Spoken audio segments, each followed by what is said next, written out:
Asanteni sana kwa kuja wanahabari. Mimi kwa majina naitwa Anthony Kibagendi. Mimi ni mjumbe wa Kitutu Chache South.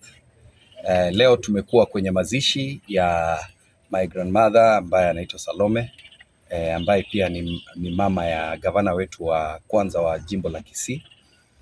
Tulipokuwa kwenye matanga, tuligundua ya kwamba hawa ndugu zetu ambao wako kwenye mrengo ule wa serikali Kenya Kwanza na UDA, kwa sababu wanajua raia hawapo nao, walikuwa wamemobilize vikundi waje kuwapigia makofi na kuwaimbia. Lakini nilipopata nafasi ya kuzungumza, raia wote walianza kunisherekea sababu wanajua msimamo wangu na wanajua ya kwamba mimi mambo ya broad based government mimi sipo. Na hapo ndio wakati baada ya mimi kuzungumza mambo ya kutoa rambirambi zangu, niliingia kidogo kwenye siasa, na nilipokuwa ninaambia watu wetu ukweli na walikuwa wanasherekea kwamba sisi kama jamii hapa Kisii tumeamua kumuunga mkono Fred Okengo Matiang'i, na mambo ya Kenya Kwanza na William Ruto hatutayakubali katika jamii yetu.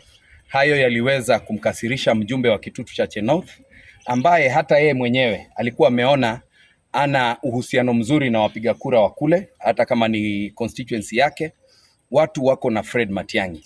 Kwa hivyo vile aliona ni kama inamletea aibu, alininyang'anya kipaza sauti, akataka tulete vita kwenye matanga. Lakini mimi kwa sababu ya uzoefu wangu kwa siasa na kuwa makini, si kutaka kuharibu matanga yale, nilimwachia kipaza sauti hicho na tukaweza kuondoka na viongozi wengine.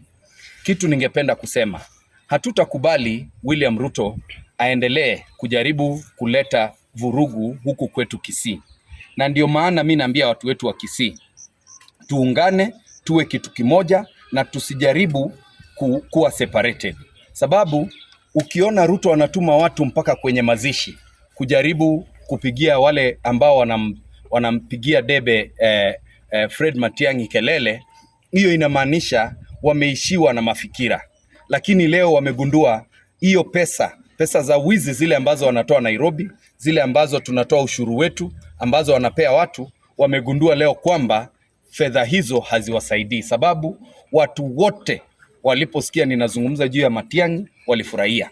Ndio hiyo ilimletea aibu mjumbe wa Kitutu Chache North, ambaye kwa sababu hiyo aliweza kupata aibu na akaninyang'anya kipaza sauti.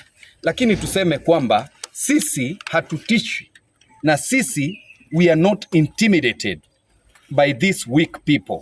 We are not intimidated na hawa watu ambao wamepoteza fikira za raia. Hatuwezi kutishwa na tutaendelea kuambia watu wetu ukweli, tutaendelea kuambia Wakenya ukweli. Mambo ya William Ruto Kenya hii yamekwisha.